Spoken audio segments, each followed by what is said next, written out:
राधे राधे आप सभी को। जैसा कि आप जानते हैं, आज बागेश्वर धाम की पद यात्रा वृंदावन आने वाली है। उसी के लिए आज हम पहुँचे हैं यही इस यात्रा में।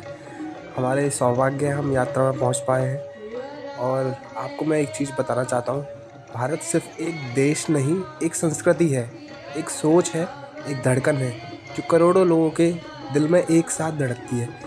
इसी धड़कन को और मजबूत करने के लिए गुरुजी ने, हमारे पूज्य धीरेन्द्र कृष्ण शास्त्री जी ने हिंदू जोड़ो यात्रा शुरू की है।